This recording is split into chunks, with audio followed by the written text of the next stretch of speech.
حوالے سے پوری دنیا میں بالعموم اور انڈیا، پاکستان، بنگلہ دیش میں بالخصوص شب برات منائی جاتی ہے۔ مساجد میں باقاعدہ اجتماعی عبادات کا اہتمام کیا جاتا ہے، بلکہ نمازیوں کے لیے 15 شعبان کے روزے کی سحری کا بندوبست بھی کیا جاتا ہے۔ عام مسلمانوں کا ماننا ہے کہ 14 اور 15 شعبان کی درمیانی رات اللہ تعالیٰ تقدیر کے بڑے بڑے فیصلے فرماتا ہے، بلکہ اس رات کو بے شمار لوگوں کو دوزخ سے چھٹکارے کا پروانہ بھی مل جاتا ہے۔ پلیز اس حوالے سے جتنی بات درست ہے اور جتنی بات غلط ہے دونوں کو تفصیلاً بیان فرما دیں۔ جزاک اللہ خیر و احسن الجزا۔ جزاکم اللہ خیر و احسن الجزا۔ میرے بھائیو، جہاں تک شعبان المعظم کے بابرکت مہینے کی عظمت کا تعلق ہے، خصوص بالخصوص اس میں رکھے گئے اور روزوں کی جو فضیلت ہے، تو اس پہ صحیح بخاری اور صحیح مسلم کی کئی احادیث گواہ ہیں، اس سے تو ہمیں کوئی انکار نہیں ہے، معاذ اللہ استغفر اللہ۔ ہم کیوں سچائی سے روگردانی کریں گے؟ لیکن اس کے برعکس جہاں تک 14 اور 15 شعبان المعظم کی درمیانی رات، جسے شب برات بھی کہتے ہیں، یہ برات عربی کا لفظ ہے، چھٹکارے کی رات، ان کا کلیم ہے کہ یہ جہنم سے چھٹکارے کی رات ہے۔ یہ لادہ بات ہے کہ جہنم سے چھٹکارے کی رات منا رہے ہوتے ہیں اور نیچے جہنم کی وہ چیز بھڑکا رہے ہوتے ہیں، پٹاخے اور انار اور پتہ نہیں کیا کچھ آگ والی چیزیں چھوڑ رہے ہوتے ہیں۔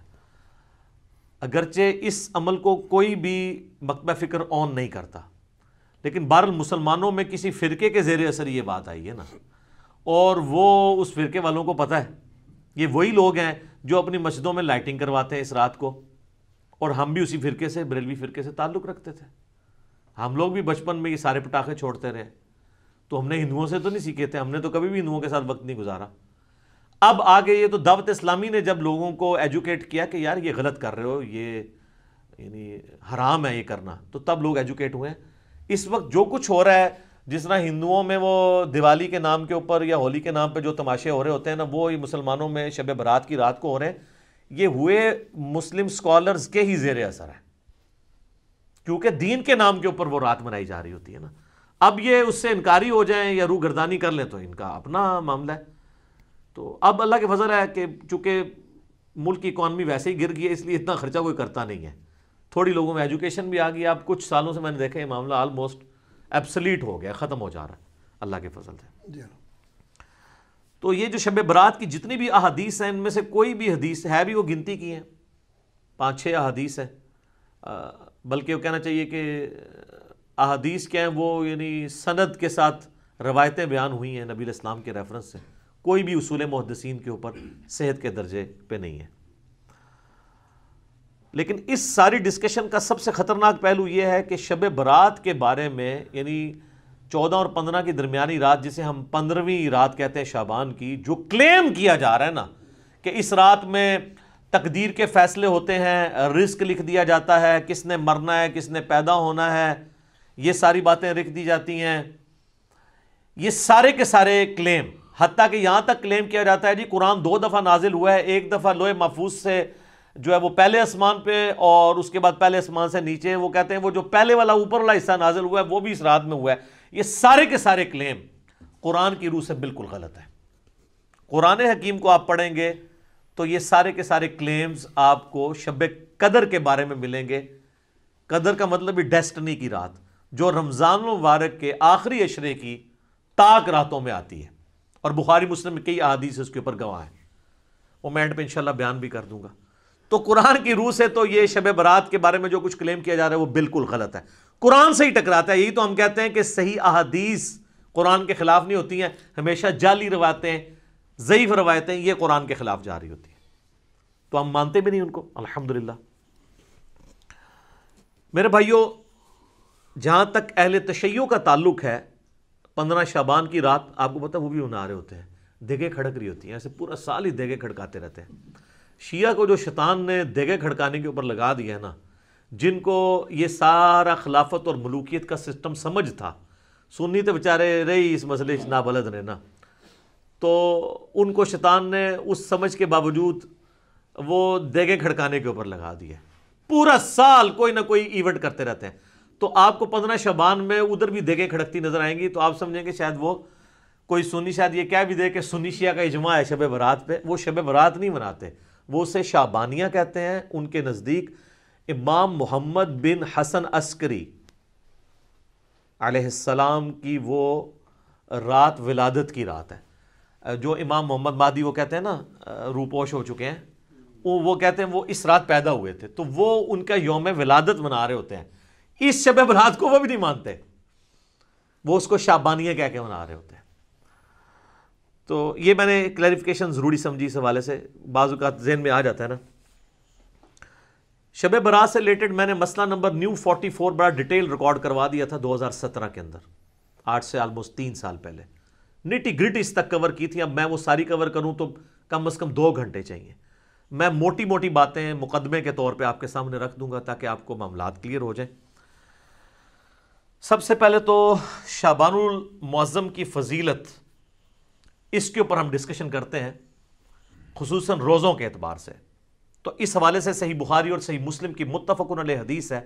سیدہ عائشہ سلام اللہ علیہا کہتی ہیں کہ اللہ کے محبوب صلی اللہ علیہ وآلہ وسلم رمضان کے سوا کسی اور مہینے میں کثرت سے روزے نہیں رکھتے تھے سوائے شعبان کے. یعنی رمضان کا تو پورا مہینہ ہوتا تھا, اس کے علاوہ سب سے زیادہ روزے جس مہینے میں رکھتے تھے وہ کون سا مہینہ ہوتا تھا؟ شعبان کا. حتیٰ کہ صحیح مسلم میں ہی ایک اور حدیث ہے, یہ پہلی حدیث تو متفق علیہ تھی. متفق علیہ کا مطلب ہے دونوں میں, بخاری مسلم میں. مسلم شریف میں ایک حدیث ہے, اما عائشہ کہتی ہیں کہ نبی صلی اللہ علیہ وآلہ وسلم بعض اوقات شعبان کا پورا مہینہ ہی روزے رکھتے تھے, کانٹینیوس پورا مہینہ. یعنی اتنی آپ کو محبت تھی شعبان کے روزوں سے. حتیٰ کہ بخاری اور مسلم میں ایک حدیث ہے, سیدہ عائشہ کہتی ہیں رمضان کے مہینے میں میرے جو روزے پیریڈز کی وجہ سے, حیض کی وجہ سے چھوٹ جاتے تھے نا, تو مجھے پورا سال موقع نہیں ملتا تھا کہ میں روزوں کی قضا دوں سوائے شعبان کے, کیونکہ شعبان میں نبی صلی اللہ علیہ وآلہ وسلم خود روزہ رکھتے تھے, تو مجھے موقع مل جاتا تھا کہ میں اپنے روزوں کی قضا کر لیتی تھی. اب سیدہ عائشہ نے کوڈ ورڈز میں بات کی ہے, لیکن اسی حدیث میں بخاری مسلم میں وہ جو حدیث کا راوی ہے وہ کہتا ہے کہ اما عائشہ یہ کہنا چاہ رہی ہیں کہ نبی علیہ السلام کی مشغولیت کی وجہ سے میں روزوں کی قضا نہیں دے پاتی تھی. اور اس کو سپورٹو وہ بخاری مسلم کی حدیث ہے. نبی صلی اللہ علیہ وآلہ وسلم نے فرمایا کہ کوئی عورت اپنے خاوند کی اجازت کے بغیر نفلی روزہ نہ رکھے, یہ اس کے لیے حلال ہی نہیں ہے. مراد یہ کہ دن کے وقت بھی میاں بیوی ازدواجی تعلق قائم کر سکتے ہیں. تو جو اما عائشہ کہتی ہیں نا کہ میں نہیں تھی رکھ سکتی, یعنی نبی علیہ السلام کی اجازت نہیں ہوتی تھی, تو یہ جو لوگوں میں مشہور ہے کہ جی دن کے وقت کوئی ازدواجی تعلق میاں بیوی قائم نہیں کر سکتے, تو اس کی بھی نفی بخاری مسلم کی احادیث کی روشنی میں ہو گئی الحمدللہ. اب یہ روزے رکھنے کی وجہ کیا تھی, اس کو سپورٹو وہ حدیث ہے شعبان کے حوالے سے, سنن نسائی میں انٹرنیشنل نمبرنگ کے مطابق 2359 اور مشکات المصابی میں فٹ نوٹ پہ لکھی ہے 1305 نمبر جو حدیث ہے مشکات میں, اس کے فٹ نوٹ پہ شیخ زبیل زئی صاحب نے اس حدیث کی تصحیح کی ہے, اور اس حدیث کو شیخ البانی نے بھی صحیح کہا ہے. کون سی حدیث؟ جو سنن نسائی میں 2359 نمبر ہے, کہ اسامہ ابن زید کہتے ہیں کہ ہم نے نبی علیہ السلام سے پوچھا اے اللہ کے محبوب صلی اللہ علیہ وآلہ وسلم, ہم نے آپ کو شعبان کے مہینے میں اتنے کثرت سے روزے رکھتے ہوئے دیکھا ہے کہ رمضان کے سوا کسی اور مہینے میں اتنے روزے نہیں رکھتے, تو اس کی وجہ کیا ہے؟ تو آپ صلی اللہ علیہ وآلہ وسلم نے فرمایا کہ یہ جو مہینہ ہے جو رجب اور رمضان کے درمیان آتا ہے. یہ آپ نے بات کیوں کی؟ رجب حرمت والا مہینہ اور رمضان ویسے ہی فضیلت والا مہینہ. تو حضور بتانا چاہ رہے ہیں کہ یہ دو فضیلت والے مہینوں کے سینٹر میں جو مہینہ آتا ہے نا, یہ بھی بہت فضیلت والا ہے. یہ جو مہینہ رجب اور رمضان کے درمیان آتا ہے, لوگوں کی اکثریت اس کی عظمت سے غافل ہے, جبکہ یہ ایسا مہینہ ہے کہ جس میں نامہ اعمال اللہ کے حضور پیش ہوتے ہیں, اور میری خواہش ہے کہ جب میرا نامہ اعمال پیش ہو رہا ہو تو میں روزے کی حالت میں ہوں. اچھا, اس سے یہ بات پتہ چل گئی کہ یہ بڑا اچھا موقع تھا کہ اللہ کے نبی کہہ سکتے تھے کہ 15 شعبان کی جو رات ہے نا, شب برات, اس رات میں نامہ اعمال پیش ہوتے ہیں, تو پھر ایک ہی روزہ رکھنا پڑتا. آپ پورا مہینہ رکھ رہے ہیں, کسی بھی وقت پیشی ہو سکتی ہے. یہ بھی اس بات کو سپورٹو ہے, یہ والی حدیث. اچھا, یہ جو نامہ اعمال پیش ہوتے ہیں نا, تو صحیح مسلم میں اور جامعہ ترمذی میں حدیث ہے, نبی علیہ السلام نے فرمایا کہ ہر پیر اور ہر جمعرات کو بھی نامہ اعمال اللہ کے حضور پیش ہوتے ہیں. سال میں پیش ہوتے ہیں شعبان کے مہینے میں, ہفتے میں 2 دن پیر اور جمعرات.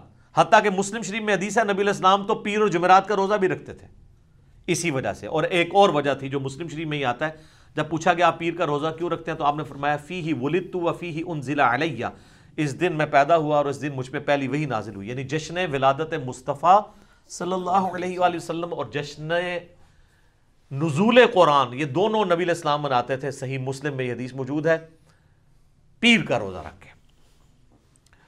تو یہ ہفتے میں 2 دن نامہ اعمال، کون کون سے دن؟ پیر اور جمعرات۔ اچھا روزانہ بھی نامہ اعمال پیش ہوتے ہیں سر؟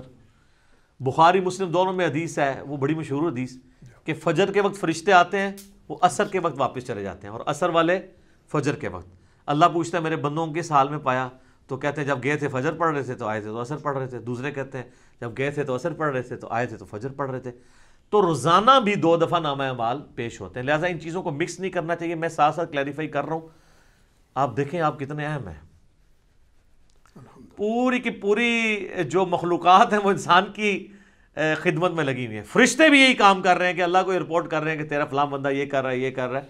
یعنی یہ ساری کی ساری انسانیت اللہ تعالیٰ کی یعنی کریشن کا کلائمیکس ہے۔ لقد خلقنا الانسان فی احسن تقویم، اللہ تعالیٰ نے اس کو بہترین تقویم کے اوپر پیدا کیا ہے، الحمدللہ۔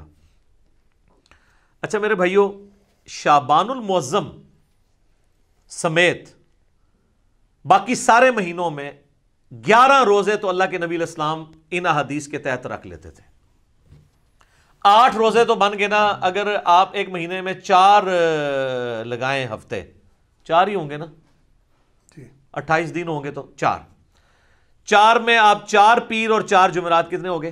8، اور 3 روزے ایام 20 کے، جب چاند گول ہو جاتا ہے، 13، 14 اور 15 چاند کے، ایام 20 کا روزہ اسے کہتے ہیں، جب خوب روشن ہو، یعنی اس کو روشنی کے لیے لفظ 20 کا لفظ استعمال ہوتا ہے۔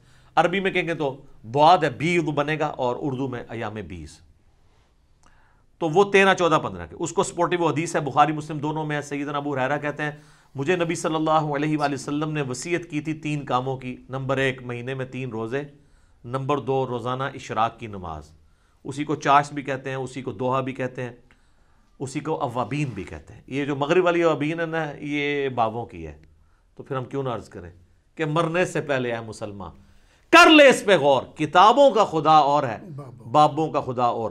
مسلم شریف میں اوابین کی نماز چاشت اور اشراق کی نماز کو کہا گیا، توبہ کرنے والوں کی نماز۔ تو 3 کاموں کی نصیحت کی، نمبر 1 3 روزے مہینے میں، نمبر 2 اشراق کی نماز یا چاشت کی نماز یا دوحہ کی نماز یا اوابین کی نماز روزانہ 2 نفل، اور تیسرا سونے سے پہلے وتر۔ ویسے افضل تو آخری پہر میں ہے، لیکن جو آخری پہر میں نہ اٹھ سکتا اس کے لیے افضل ہے رات کو سونے سے پہلے وتر پڑھ لے۔ صحیح مسلم میں حدیث ہے، اما عائشہ کہتی ہے کہ نبی علیہ السلام کم از کم مہینے میں 3 روزے ضرور رکھا کرتے تھے، اور بعض اوقات اس چیز کی بھی پرواہ نہیں کرتے تھے کہ وہ دن کون سے ہیں۔ یعنی عمومی عمل تو 13، 14، 15 کا تھا، اس کے علاوہ بھی آپ 3 کی گنتی آپ نے پوری کرنی ہوتی تھی اگر کبھی رہ بھی جائے، لیکن عمومی عمل وہی تھا۔ اس کو سپورٹیو حدیث سنن نسائی میں ابن عباس رضی اللہ تعالیٰ عنہ کہتے ہیں کہ نبی علیہ السلام سفر میں بھی اور حضر میں بھی ایام 20، 13، 14، 15 کے روزہ نہیں چھوڑتے تھے، یعنی آپ علیہ السلام کو ان روزوں سے اتنی محبت تھی۔ اور بخاری اور مسلم دونوں میں حدیث ہے کہ مہینے میں 3 روزے رکھنے والا، یہ ایام 20 کے، خواہ وہ 13، 14، 15 کو رکھ لیے جائیں یا کبھی کسی بھی وقت رکھ لیے جائیں، یہ بھی آسانی دے دی ہے۔ پورے مہینے میں کبھی 3 کی گنتی، چاہے کٹھی پوری کریں، الگ کر کے پوری کریں۔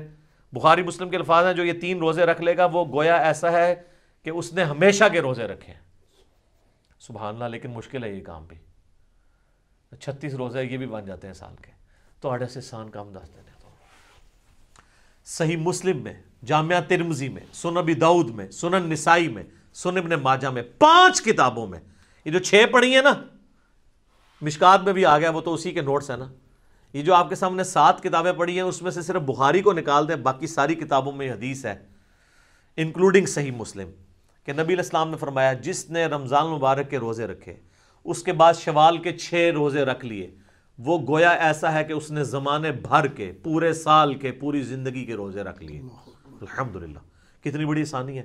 اور اس میں یہ بھی شرط نہیں ہے کہ آپ نے 7 ہی شروع کرنے ہیں، اور یہ بھی شرط نہیں کہ ایک 7 رکھ لیں باقی بعد میں رکھ لیں، پورے مہینے میں جس وقت مرضی رکھ لیں۔ 7 رکھنے کا یہ فائدہ ہوتا ہے، ایک روٹین بنی ہوتی ہے تو رکھے جاتے ہیں۔ الحمدللہ میں جب سے یعنی بالغ ہوا ہوں روزے رکھ رہا ہوں، ہم ساتھ ہی کوشش کرتے ہیں کہ یہ روزے مکمل کر لی جائیں تاکہ یہ پورے مہینہ 3 روزے نہیں رکھ سکتے تو یہ 6 روزے رکھ کے تو ہمیشہ کے روزوں کا ثواب کمائیں جی.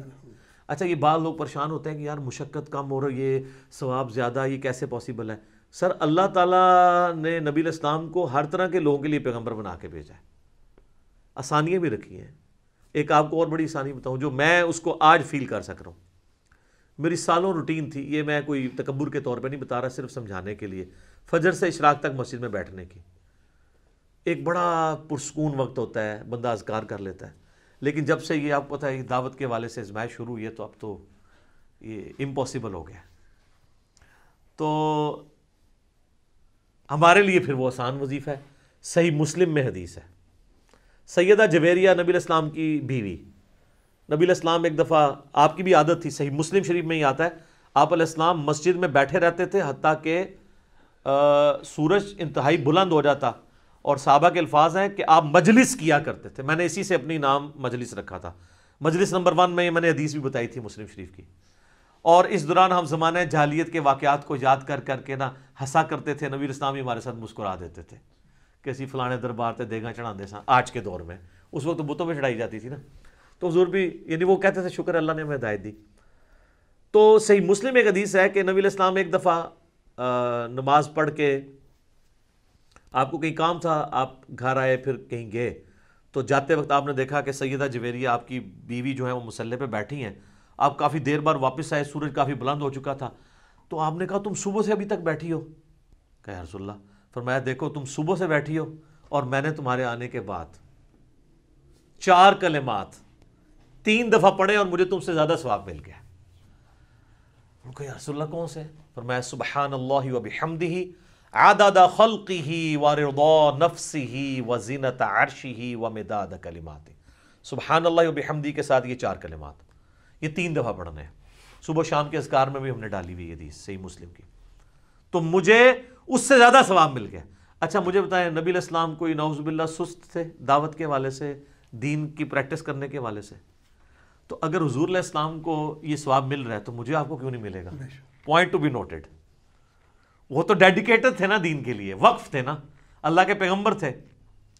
اگر یہ سب کچھ ہونے کے باوجود وہ بھی یہ سکپ کریں اور ان کو ثواب ملے، ہم تو پھر بھی اپنی دنیاوی کمزوریوں کی وجہ سے، مجبوریوں کی وجہ سے یعنی یہ اہتمام نہ کر سکیں تو ہمیں تو بدرجہ اولا مل جائے گا، تو یہ ثواب اس سے زیادہ ثواب مل جائے گا.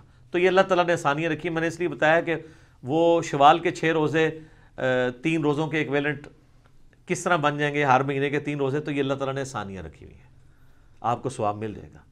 صحیح مسلم شریف میں حدیث ہے نا، تم میں سے کسی کی استطاعت ہے کہ وہ 3 قرآن روزانہ پڑھ لے ایک شب میں؟ صحابہ نے کہا یہ کون کر سکتا ہے؟ یہ تو صوفیاء ہی کر سکتے ہیں. یعنی میں آج کے دور میں بات کر رہا ہوں. 8 قرآن تے 3 قرآن تے 61 قرآن تے وہ جو فضائل مال میں اتنی کہانی ہے. تو وہ میری آپ مجلس نمبر 100 دیکھ لیں، کتابوں کا خدا اور بابوں کا خدا. تو آپ نے فرمایا سورہ اخلاص پڑھ لو، 3 قرآن کے برابر ہے. تو اب 3 قرآن کے برابر آپ کو ثواب، 10 پاروں کے برابر ثواب ملتا ہے. اللہ سے اچھا گمان رکھیں. بخاری مسلم میں حدیث ہے، میں اپنے بندے کے گمان کے قریب ہوں، جیسا وہ میرے بارے میں گمان کرے تو انشاءاللہ ثواب تو ملے گا. یہ اللہ تعالیٰ نے آسانیاں بھی رکھی ہیں. اللہ تو سب کہنا ہے جی الحمدللہ. اچھا یہ ایام 20 کے روزوں سے ایٹ لیسٹ یہ تو آپ کو اندازہ ہوا کہ 15 شعبان کا روزہ تو ویسے ہی سنت بن گیا، کیونکہ 15 تو ایام 20 میں آتی ہے نا، 13 14 15.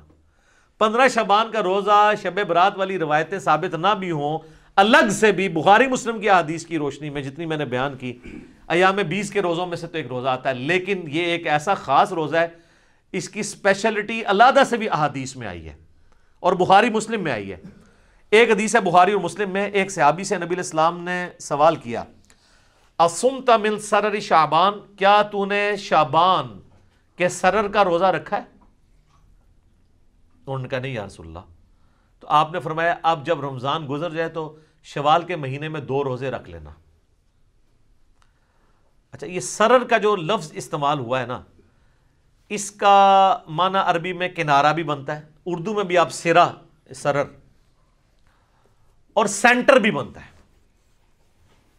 اس حدیث میں کلیئر نہیں کہ نبی علیہ السلام کس روزے کی بات کر رہے تھے، پہلے عشرے کا آخری روزہ یا آخری عشرے کا آخری روزہ یا درمیانے کا آخری روزہ یا درمیان والا روزہ، کون سا روزہ.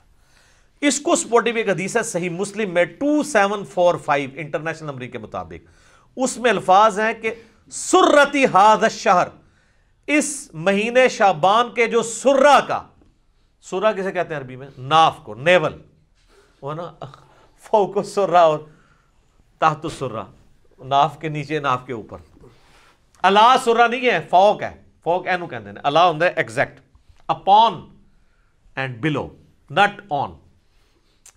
تو یہ بھی آلموسٹ سینٹر آف گریوٹی بن رہا ہوتا ہے جسم کا سینٹر. تو ناف کا، شعبان کے ناف کا روزہ رکھا ہے. تو اچھا یہ لفظ جو ہے نا وہ کھوکھلی چیز کے لیے بھی استعمال ہوتا ہے، اس لیے سینٹر کے لیے بھی استعمال ہوتا ہے. تو وہ جو کسی ایک چیز کو اندر سے ہالو کیا جائے وہ بھی سینٹر بن رہا ہوتا ہے. تو اس سے 15 شعبان کا روزہ ہی ثابت ہوتا ہے. اور اس میں میرا تفرد نہیں ہے، اہل سنت میں ایک بہت بڑا ایک مکتب فکر جو اہل حدیث سے نکلا ہے، جماعت المسلمین والے، وہ تو اس روزے کو واجب کہتے ہیں. ہم اسے واجب نہیں سمجھتے، سنت ہے. وہ کہتے ہیں وہ جو نبی اسلام نے کہا تھا اگر چھوٹ کے تو 2 رکھنا، تو ہم کہتے ہیں وہ تو خاص لوگوں کے لیے آپ نے فرما دیا، امت کے لیے عام نہیں فرمایا، امت کے لیے نہیں، ان کے لیے. وہ تو نابینے کو بھی بخاری مسلم میں آتا ہے، آپ نے کہا تھا اذان کی آواز آتی ہے مسجد نماز مسجد میں ہی پڑھنی ہے. ہمارے لیے حدیثیں ہیں کہ خوف، بارش، کرونا، جو بھی ہو اجازت ہے. ہمارے لیے ذرا آسانی ہے، ڈیفرنٹ ہے. تو دوسری طرف جو لوگ ہیں نا 15 شعبان کے روزے کے مخالف، وہ کہتے ہیں کہ جی یہ دیکھیں نا جی، یہ وہ ایام 20 کا روزہ آپ 15 کا رکھتے تھے، 15 شعبان کا نہیں رکھتے. چلو سر آپ 15 شعبان کی نیت نہ کریں، ایام 20 کی کر لیں. کہتے ہیں اس لیے اس کے ایکویلنٹ 2 رکھوائے جا رہے ہیں. تو سر 3 کے ایکویلنٹ 2 نہ رکھوائے جاتے ہیں، ایام 20 تو 3 ہے. تو آپ کہتے ہیں کہ 3 روزے رکھو شوال میں، ایک کے بدلے 2 رکھوائے پلنٹی کے طور پہ. تو 15 شعبان کے روزے کی بات، ویسے تو آپ رکھیں 13، 14، 15 تینوں، لیکن ایٹ لیسٹ 15 کا تو رکھیں. ہماری تو کوشش ہو جائے کہ رکھا جائے، یہ روزہ رکھا جائے، ثواب اس کی فضیلت حاصل کی جائے، نبی علیہ السلام کا پسندیدہ ہے. اب میرے بھائیوں ایک اور حدیث جو جامعہ ترمذی میں اور سنن ابن ماجہ میں موجود ہے کہ نبی علیہ السلام فرمایا کہ جب شعبان کا نصف گزر جائے تو پھر کسی کے لیے جائز نہیں کہ وہ روزہ رکھے. اس کی حکمت کیا ہے؟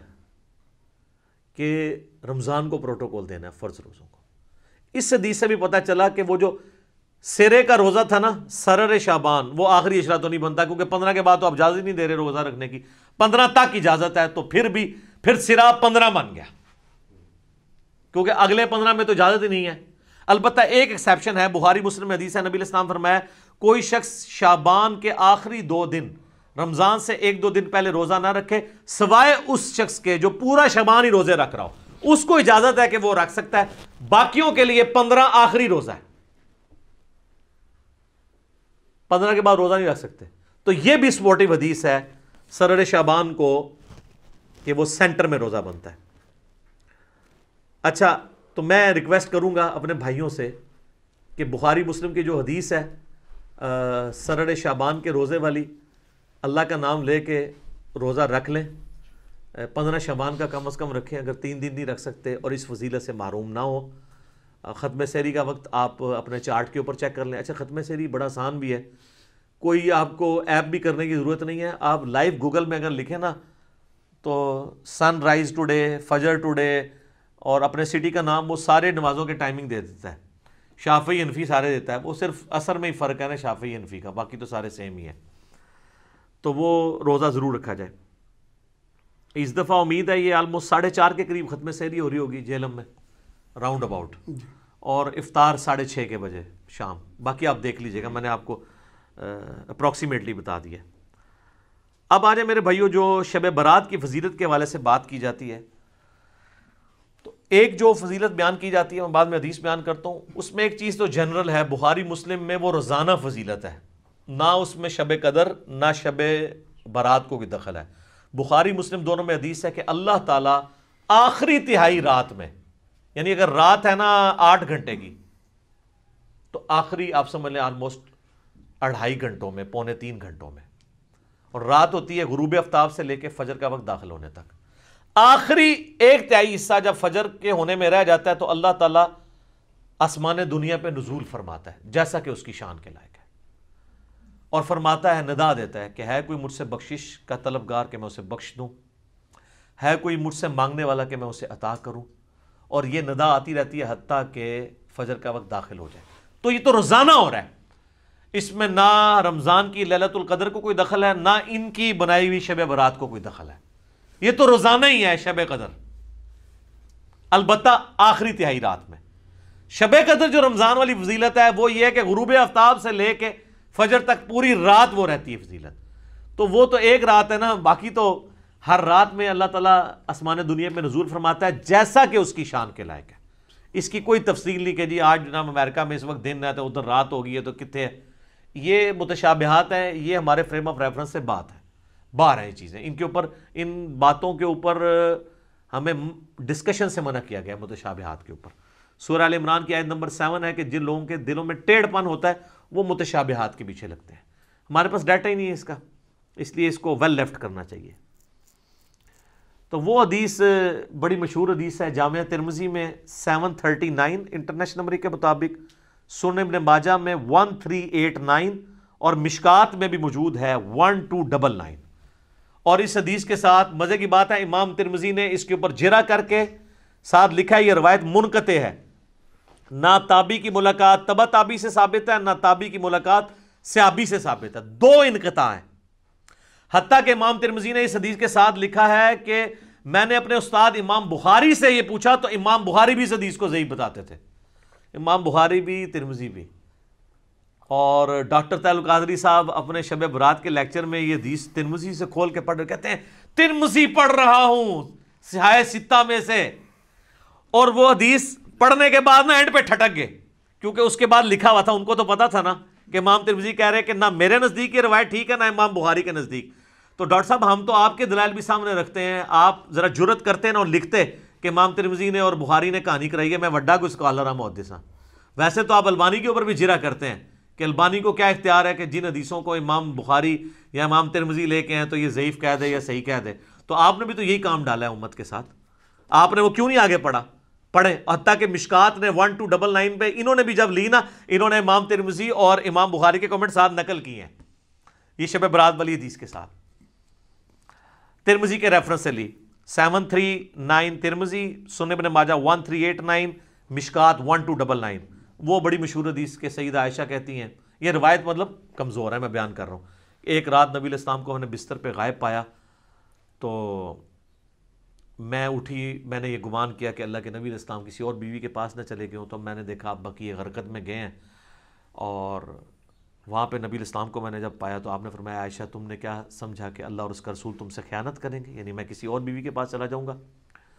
آپ صلی اللہ علیہ وآلہ وسلم نے فرمایا عائشہ یہ آج شعبان کی 15ویں رات ہے، اس رات اللہ تعالیٰ آسمان دنیا پہ تجلی فرماتا ہے اور بنی کلب کی بکریوں کے بالوں کے برابر لوگوں کی مغفرت کر دیتا ہے۔ تو یہ وہ حدیث ہے۔ ویسے قبرستان جانا ٹھیک ہے، مسلم شریف میں اوپر تلے 10 احادیث ہیں، اسی کو سپورٹنگ بالکل اسی طرح کی ایک حدیث ہے جس میں اما عائشہ نبی علیہ السلام کے پیچھے گئی ہیں، تو اس میں وہ کہتی ہیں کہ نبی علیہ السلام نے بقیع غرقد کے مردوں پہ 3 دفعہ یوں ہاتھ اٹھا کے دعا کی۔ قبرستان میں ہاتھ اٹھا کے دعا کرنا بھی سنت، رات کے وقت جانا بھی سنت، اور اس میں آگے الفاظ ہیں کہ جبرائیل علیہ السلام میرے پاس اللہ کا پیغام لے کے آئے تھے کہ بقیع غرقد والوں کے لیے دعا کرو مغفرت کی۔ نبی علیہ السلام نے قبرستان جانا ٹھیک ہے، وہ عام دنوں میں آپ جائیں، اس دنوں میں لوگ وہ پھولوں والوں کی بھی چاندی ہوئی ہوتی ہے، کس طرح ٹریفک بلاک ہوئی ہوتی ہے اور لوگ جا رہے ہوتے ہیں، اس ایک خاص رات میں جانا کوئی ثابت نہیں ہے، ویسے آپ ضرور جائیں۔ اچھا، تو یہ حدیث کمزور، اس کے علاوہ تو بہت کمزور ہے، یہی سب سے مضبوط ہے جو پیش کرتے ہیں۔ ایک سنن ابن ماجہ میں 1390 ہے اور مشکات میں 1306 ہے، جسے البانی نے ضعیف جمع ضعیف لگا کے حسن درجے تک پہنچایا ہے کہ جی اس رات اللہ تعالیٰ سب کی مغفرت کر دیتا ہے سوائے شرک والے کے اور مسلمانوں کا کینہ دل میں رکھنے والے کے۔ تو البانی نے حسن کہہ دیا تو وہ بریلوی کہتے ہیں جی البانی صاحب نے حسن کہا ہے، البانی صاحب نے ضعیف جمع ضعیف حسن کہا ہے، حالانکہ انتہائی ضعیف روایت ہے، اس میں 2 سکم ہے۔ نمبر 1، 2 راوی ہیں، دونوں ان نون ہیں، مجہول، زبیر بھی اور عبد الرحمن بھی۔ دوسرا سکم ہے کہ 2 راوی ابن لہیہ اور ولید دونوں مدلس ہیں اور ان سے روایت کر رہے ہیں، اور مسلم کے مقدمے میں لکھا ہے کہ مدلس کی ان والی روایت سما کی تصحیح کے بغیر ضعیف ہوگی۔ تو یہ شیخ زبیر صاحب نے اسی لیے مشکات کی 1306 کے نیچے لکھا ہے کہ ظلمات میں ڈوبی ہوئی روایت ہے یہ، یعنی یہ ضعیف نہیں ہے، پکی ضعیف ہے۔ اب البانی صاحب نے اس کو حسن کہہ دیا تو وہ لوگ بیان کر رہے ہوتے ہیں. اور اہل حدیث یہ 2 نمبری کرتے ہیں کہ بریلویوں پہ گرج رہے ہوتے ہیں. میں نے ایک دفعہ 4-5 سال پرانی بات ہے، شاید اس سے بھی زیادہ، ایک اہل حدیث شب برات پہ گرج رہا ہے، بریلویوں نے نکال لی ہے. میں نے اس کو ایک پرچی لکھ کے بھیجی کہ آپ کے البانی صاحب نے بھی حسن کہا ہوا ہے، تھوڑا ان کے بارے میں بھی فرما دیں. تو کوئی اس نے پڑھ کے سائڈ پہ رکھ دی. بعد میں نے اس کو کہا، وہ کہتا جی کیوں مروانے لگے ہیں مجھے. ٹھیک ہے، اسی لیے تو ہم کہتے ہیں کہ مرنے سے پہلے اے مسلمان کر لے اس پہ غور. کتابوں کا خدا اور ہے، بابوں کا خدا اور. کتابوں کا دین اور ہے، بابوں کا دین اور کتابوں کا جہاں اور ہے، بابوں کا جہاں اور. اس کا ایک وکھرا ہی جہاں ہوتا ہے بابے کا، وہ ایک وکھرا ہی جہاں ہوتا ہے. اس جہاں کا مزہ ہی نہیں ہوتا. صحیح کہتے ہیں. ٹھیک ہے جی، وہ ایک امیجنیشن والا جہاں ہوتا ہے. ٹھیک ہے، ایلین ہوتا ہے. ٹھیک ہے، وہ کچھ بھی نہیں ہے، ہائپوتھیٹیکل ہوتا ہے. تو وہ انہوں نے کہا کہ نہیں وہ تو بابے سب کو پیارے ہوتے ہیں جناب، یہ بابے ایسا بڑا فتنہ ہے. تو یہ روایت جو ہے بالکل کمزور ہے جو یہ پیش کرتے ہیں، اور اس کو سپورٹیو حدیث ہے جو صحیح مسلم میں ہے 2684 اور مشکات میں 2052. نبی علیہ السلام نے فرمایا تم میں سے کوئی شخص بھی شب جمعہ کو عبادت کے لیے اور جمعے کے دن کو روزے کے لیے مخصوص نہ کرے. جس طرح یہودیوں نے ہفتے کے دن کو مخصوص کر لیا، عیسائیوں نے اتوار کو، نبی علیہ السلام نے آپ کو جمعہ مخصوص کرنے سے منع فرما دیا سوائے جتنا بتایا ہے. شب جمعہ کو بھی مخصوص نہ کرو، نہ جمعے کے دن کو روزے کے لیے، الا یہ آگے الفاظ ہیں کہ کوئی شخص پہلے سے رکھ رہا ہو روزہ، یعنی جمعرات کے ساتھ جمعے کا روزہ رکھ سکتے ہیں یا جمعے کے ساتھ ہفتے کا، چھڑا جمعے دا نہیں. تو جو لوگ کہتے ہیں یار بیچارے شب برات میں عبادت بھی کر رہے ہیں، خیر ہے انہوں نے اگر ایک عبادت کے لیے مخصوص کیا ہے، کوئی ناچ گانا تو نہیں کر رہے، تو نبی علیہ السلام نے تو جمعے کے دن کو عبادت کے لیے مخصوص کرنے سے منع کر دیا ہے روزے کے اعتبار سے. اور شب جمعہ کو جس کی فضیلت تھی تمام جمعے کا دن صحیح مسلم میں آتا ہے کہ یہ تمام دنوں کا سردار ہے. اس دن آدم علیہ السلام پیدا ہوئے اور اس دن قیامت بھی قائم ہوگی. اور ابو داؤد ترمذی میں حدیث ہے کہ جمعے کے دن مجھ پہ کثرت سے درود پڑھو، تمہارا درود مجھ پہ پیش کیا جائے گا. یہ یوم مشہود ہے. صحابہ نے کہا جب آپ علیہ السلام فوت ہو جائیں گے اور آپ کی ہڈیاں مٹی میں مل جائیں گی، اللہ اکبر کبیرہ، 295 سیل آ دینی تھی تھوڑے مولویوں نے. حضور نے کوئی گستاخی نہیں فرمایا. اللہ تعالیٰ نے حرام کیا ہے مٹی کے لیے کہ وہ نبیوں کے جسموں کو کھائے. ان اللہ حرم علی الارض ان تأکل اجساد الانبیاء. تو نبی جو ہیں ان کے جسم سلامت ہے. اس سے مسئلہ بھی تو کلیئر ہو گیا نا. تو جمعے کا دن اتنا بابرکت دن ہے درود شریف کے حوالے سے، ہر اعتبار سے. اسے بھی کہا گیا مخصوص اس حوالے سے نہیں کرنا، نہ شب جمعہ کو. پھر جو میں نے شروع میں بات کی تھی کہ قرآن حکیم کا مقدمہ تو اس کو سپورٹ ہی نہیں کرتا. یہ شب برات کی فضیلت میں قرآن کی جو آیت لے کے آتے ہیں نا، وہ سورہ الدخان سورت نمبر 44، اسی میں میں نے مسئلہ 44 رکھا تھا. اس کی شروع کی 6 آیات، اعوذ باللہ من الشیطان الرجیم، حامیم والکتاب المبین انا انزلناہ فی لیلۃ مبارکۃ انا کنا منذرین فیہا یفرق کل امر حکیم. حامیم، اس کتاب مقدس کی قسم، ہم نے بے شک اس قرآن کو ایک بابرکت رات میں اتارا ہے، اور جس رات میں اللہ کی قدرت کے کام اللہ تعالیٰ یعنی فرشتوں کو اسائنمنٹس بانٹ دیتا ہے اور اپنے رب کی طرف سے یہ چیزیں نازل ہوتی ہیں، ہم بھی فرشتوں کو بھیجنے والے ہوتے ہیں. یہ کہتے ہیں جی یہ وہ رات ہے جو شب برات ہے. ہم کہتے ہیں یار قرآن خود بتا رہا ہے کہ وہ رات جس میں اللہ تعالیٰ نے قرآن نازل کیا وہ رات کون سی ہے؟ قرآن میں تو 2 راتیں تو نہیں آئی ہیں. وہ کہتے ہیں 2 راتیں ہیں، ایک میں نا لوح محفوظ سے پہلے اسمان پہ آئی ہے، دوسرے سے نیچے آئی ہے. تو قرآن تو ایک رات کو ہی جانتا ہے، دوسری رات کو تو جانتا ہی نہیں قرآن. جس طرح اللہ تعالیٰ سورہ یونس میں کہتا ہے کہ اللہ کے علم میں تو کوئی اور الہ نہیں ہے سوائے میرے. مراد یہ کہ ہے ہی کوئی نہیں ہے، یہ نہیں ہے کہ اللہ کے علم میں نہیں کوئی ہے، اللہ کہتا ہے. تو میں کہتا ہوں قرآن تو نہیں جانتا. قرآن تو آپ کو یہ کہتا ہے کہ وہ رات کس مہینے میں ہے یہ بھی بتاتا ہے. سورۃ البقرہ آیت نمبر 185، شہر رمضان الذی انزل فیہ القرآن انزل فیہ القرآن ھدی للناس وبینات من الہدی والفرقان. رمضان کا مہینہ وہ ہے جس میں قرآن نازل ہوا جو سراپا ہدایت ہے، جس میں ہدایت کے روشن دلائل ہیں، اور یہ حق اور باطل میں تمیز کرنے والی کتاب ہے. بلکہ صحیح بخاری میں تو آیا محمد فرق بین الناس، محمد صلی اللہ علیہ وآلہ وسلم بھی لوگوں میں حق اور باطل میں فرق کرنے والی شخصیت ہے. تو یہ آ گیا. اور اسی پہ اللہ نے نہیں چھوڑا صرف رمضان میں، بلکہ یہ بھی بتا دیا کہ سورۃ القدر سورت نمبر 97 پوری کی پوری نازل کر کے یہ بھی بتا دیا کہ رمضان کا وہ دن نہیں تھا بلکہ رمضان کی رات تھی جس میں اللہ تعالیٰ نے اس قرآن کو نازل فرمایا. اور یہ جناب شب قدر لیلۃ القدر کی فضیلت ہے کہ اس کی فضیلت میں پوری صورت نازل ہوئی ہے. 97 نمبر صورت قرآن پاک کی. اعوذ باللہ من الشیطان الرجیم بسم اللہ الرحمن الرحیم.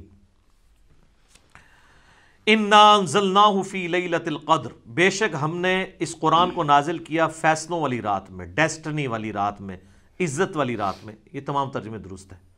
وما ادراک ما لیلۃ القدر، اور تم کیا جانو کہ وہ عزت والی رات کون سی رات ہے، کیا اس کی اہمیت ہے.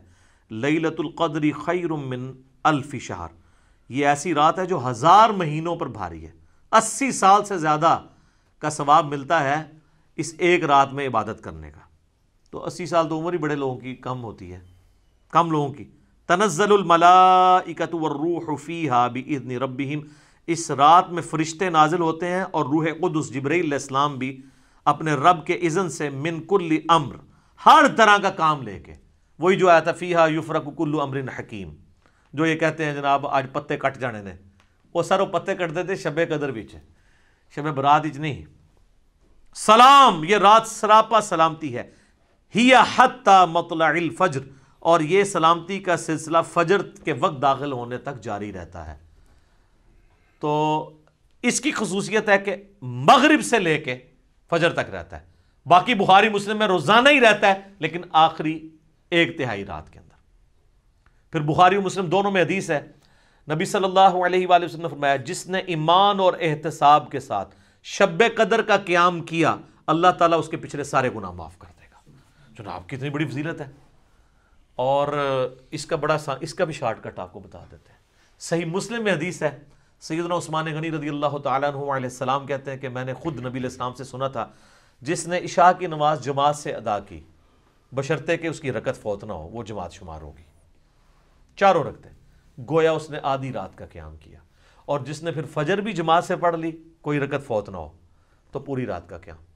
تو جو شخص رمضان کے اندر عشاء اور فجر کی نماز رکعت فوت ہوئے بغیر جماعت سے پڑھ لے، اسے روزانہ طاق کیا جفت بھی آپ سارے بناتے جائیں، آپ اہتمام کریں تو آپ کو پوری رات کے قیام کا ثواب ملے گا. جس طرح میں نے بتایا مسلم شریف میں حدیث ہے کہ اشراق تک بیٹھنے سے زیادہ ثواب ہے. سبحان اللہ وبحمدہ عدد خلقہ ورضا نفسہ وزنۃ عرشہ ومداد کلماتہ.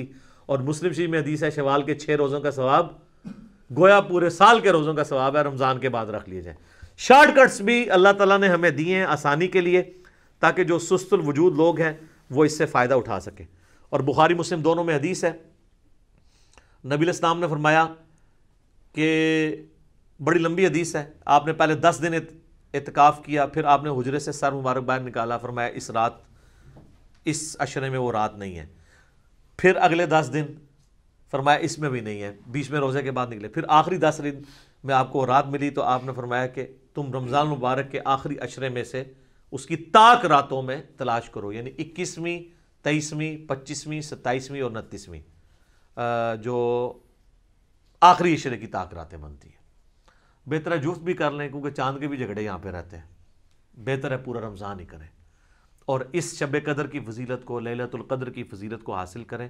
یہ جتنی باتیں آپ کو بتا رہے ہوتے ہیں جس رات کے بارے میں وہ رمضان کے آخری عشرے میں آنی ہے. یہ شب برات والی روایتیں بالکل کمزور ہیں. ایک جو شعب الایمان امام بیہقی کی کتاب میں ایک تابعی سے صحیح سند سے ثابت ہے، مکحول تابعی، وہ یہ کہتے ہیں کہ اس رات اللہ تعالیٰ آسمان دنیا پہ نزول فرماتا ہے، یعنی شعبان کی 15ویں رات. اور جو لوگوں سے بغض نہیں رکھتے اور شرک نہیں کرتے ان کے سوا، یعنی ان لوگوں کو اللہ تعالیٰ بخش دیتا ہے، ان کے سوا باقی لوگوں کی بخشش نہیں ہوتی. لیکن یہ تابعی کا قول ہے. اور امام مسلم نے مقدمے میں لکھا ہے کہ تابعی اگر صحابی کا نام لیے بغیر، سند بیان کیے بغیر روایت بیان کرے گا تو وہ روایت مردود ہوگی، کیونکہ سند پوری نہیں. کیونکہ اکثر روایتیں تو تابعین کے ذریعے امت کے اندر آئی ہیں نا، جو غلط روایتیں ہیں، اور تو شیطان ان کو بتا گیا ہو. ہاں جی، عبداللہ ابن مسعود صحیح مسلم کے مقدمے میں آتا ہے، عبداللہ ابن مسعود کہتے ہیں بعض اوقات شیطان کسی مجمع میں اتر کے حدیث بیان کر کے چلا جاتا ہے اور تمہیں پتہ نہیں ہوتا یہ بندہ کون ہے. تو جب تک پوری تحقیق نہ ہو حدیث آگے بیان نہیں ہوگی. جب تک کوئی تابعی یہ نہیں بتاتا کہ نبی علیہ السلام تک اس کا واسطہ کیا ہے تو اس کی روایت مردود ہے، نہیں ایکسیپٹ کی جائے گی. اور تابعین کے دور میں یہ سارا مسئلہ کھڑا ہوا ہے. صحیح مسلم کا مقدمہ پڑھیں. ابن عباس کہتے ہیں ایک زمانہ تھا لوگ آ کے ہمیں کہتے تھے قال رسول اللہ صلی اللہ علیہ وآلہ وسلم، تو ہم اس کی بات بڑی توجہ سے سنتے تھے.